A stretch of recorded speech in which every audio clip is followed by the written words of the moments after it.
Good morning, welcome to Dunsmore Moving Dirt. Fixing to put these concrete tiles in this ditch right here. I've got to make a ditch. That's the irrigation ditch. This is where our dam that we built down there is going to fill up from. They'll turn water on in the ditch. They've got boards that they slide down in this little groove here, and that'll block this ditch.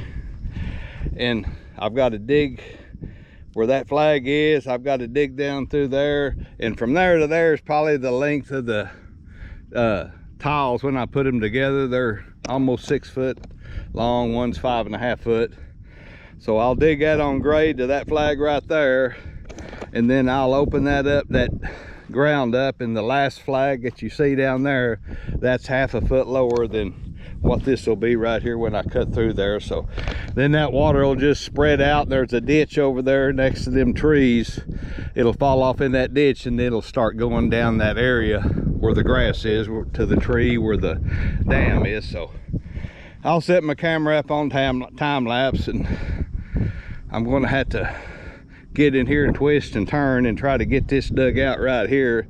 Then I'll roll them tiles off in here and cover them up, and then that won't take much out there. That's just a couple foot cut out through there to get that where this will drain. But that's how they're going to put water in the dam down there that I built when it don't rain, which they'll fill it up here probably within this week, because they shut the water off usually in about October. So they may go ahead and turn some water down there and get to filling that thing up, and then if it don't rain, it'll be full for duck hunting and stuff. But there'll be a lot of water run down this ditch. Like I say, it'll run down them pipes, and it may take it a while. It may take it a week or two to fill up, but that's okay. They've got all the time in the world for now in duck season. But I'll get this dug out, and I got to get enough room to get down in here and roll them tiles down here, and hope they'll stay where I put them, and then cover it back up. That won't be that big a deal covering them up. So they should be right below the top of the ground here, and then because I've got at least a 2 foot cut here time I get to that flag, and then I'll just have to cut the ground out to drain. So we'll set the camera up on time lapse and let y'all see some of that this morning. Thanks for watching. Bye.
irrigation people come out, and instead of putting boards where the block is, they said just go ahead and close the ditch off, fill it in.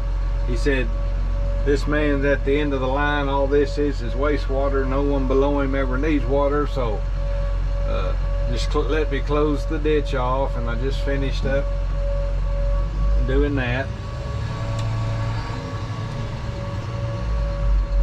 Hang on. Okay, here we go. Got that locked off. If something happens, they ever need water down other way, they'll just dig this out. Got the pipe in.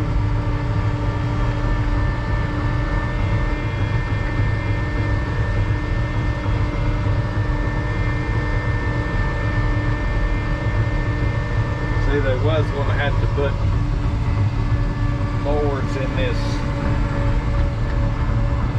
concrete deal right here to shut it off, but they said to heck with it, just fill the ditch in. So I got the culverts in and I got the drain cut, and I know that there'll be a lot of people that track hoe, all you needed to do it with a track hoe or a backhoe or something like that. Yeah, but the landowner knew I was out here with a dozer, and he said just do it with the dozer. So then I'd have had to shove all the dirt. I needed the dozer to cut all this out and shove it all into that ditch. So it worked out. I know there's different pieces of equipment you can do different things with, but when you got a dozer and you need to be doing something with it, maybe that you need to use a track hoe or a backhoe, I mean, there ain't no sense in going to get another piece of equipment and the expense of moving it all in here. Well, you can do the same thing with a bulldozer. It might take just a little bit longer, but it worked, and the landowner was happy. So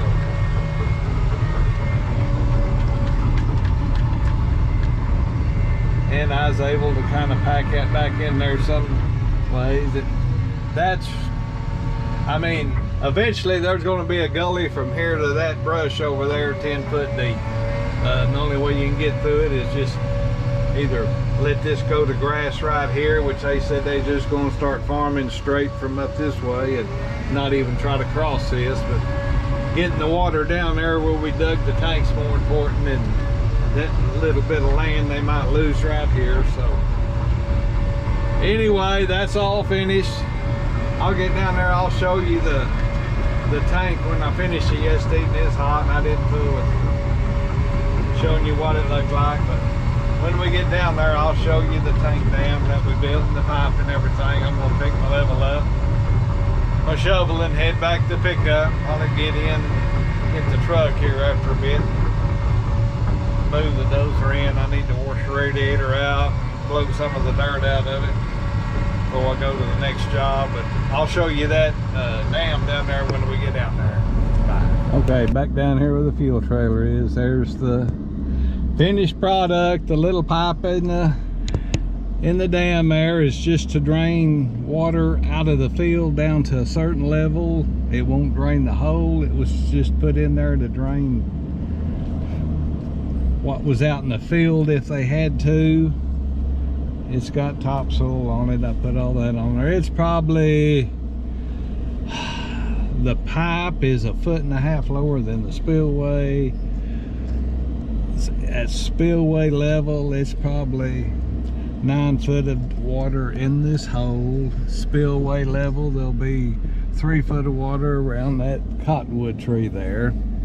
Then if they drain it out the pipe till it gets in there, there'll be 1.5 feet of water off of everything. So, but water still backed up in this grass, not very deep, but probably deep enough for ducks. So then I do see a little water down there this morning. It was awful gummy and it got real wet on the other side. So the hole's kind of odd, but I was trying to leave.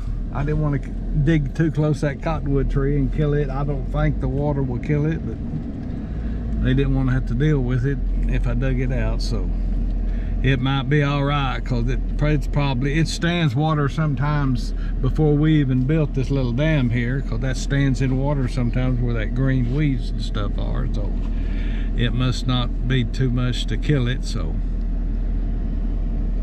anyway, I would have probably, when you build a little dam, you don't ever dig your hole out to the end of the dirt. That's just a no-no. You try to keep your hole down toward the center, and then that's why you always try to build your ends first, because if you build your center first, you're too deep in a hole to hardly push your dirt all the way up and all the way out the end. I built this end first here that we're looking at, and then I got kind of occupied with the pipe, and I didn't quite get enough.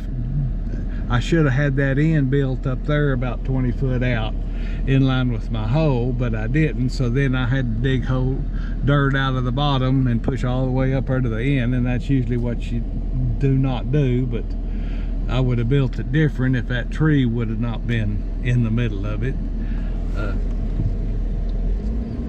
I'm not impounding that much water. I think 3 foot, well, yeah, 3.5 foot of water. I'm impounding water. A dam will always impound water. A dam is always a fill, and then it don't matter how your hole is. If you even have a hole, you could haul the dirt in. If you'd have built the dam without digging a hole, we'll just put the dirt across there to held 3 foot of water. So, and when you build a dam, you always set your front toe, your back toe, your center line. You got to set your center line first, and your front toe and back toe off a bit. And I did that because I was needing to know kind of how much dirt I was going to have to get, how far the water was going to back up. So I had to kind of lay it out like a dam, but no more water than I had up against the dirt. If I'd have had more room and knew exactly where they wanted the water, if I could have built me a square hole here. If there wasn't a tree, just piled all the dirt to one side, and it would have done the same thing. Because you can put 3 foot of water up against dirt without really worrying about it causing any trouble like it would if you was putting 10 foot of dirt up against 10 foot of water up against dirt. When I dig my pit style tanks, my round holes, you can put 3 foot of water up against that spoil and not have no trouble at all. Any more than that, you need to consider digging a core and all that if you're putting like 10 foot of water up against a dirt embankment. There's that little bit of water, you can see it down there seeping out of that. I mean, it ought to hold water like a jug, because that's old clay. I just got down into it a little too deep. But I dig more pit style holes than I do dams. Right before I started doing YouTube channel, I dug one, and matter of fact, I went back to it and took a video of it being full, but it has a big pipe spillway in it, and I might dig that up and put it with this video so you can see what a large dam looks like when it's under construction. It won't be a video except for the picture. So, but it had a 6 foot drop in it, had a vertical pipe. It was 6 foot in diameter, and it went down so deep. Then the barrel of it, which is what runs underneath the dam to dump the water, it was 48 inches in diameter, the barrel of it was. So the vertical part, they call that the riser, and then the horizontal part, they call that the barrel of it. And it was taking water out into the bottom of a creek, because they had 2 or 3 stock tanks on the place, and the spillway kept forcing out because there was a big creek down at the bottom of this hill, and every time a tank would spill, it would go all the way down to that creek, fall off in that creek, and it'd start working its way back up to the spillway of the tank and lower the water levels. So anyway, like I say, this was for duck hunting mainly, and then water if they got cattle out here on this field, because the closest tank here is where I fixed the spillway about a half a mile north of here in the field. So, but all that green will have water, and there'll be water 100 foot out in that field up there for a quarter of a mile when everything's full. So that little project is over. I'm gonna hook on my trailer, go in, may get the truck yet today. I don't know, it's already 106 degrees at 1 o'clock after dinner, so I'll either move it today or maybe first thing in the morning. So appreciate y'all watching this channel. If you hadn't subscribed, wish you'd do that. Hit the like button, share it with all your friends, and until the next project, remember, keep your blade shiny and your tracks clean. Bye.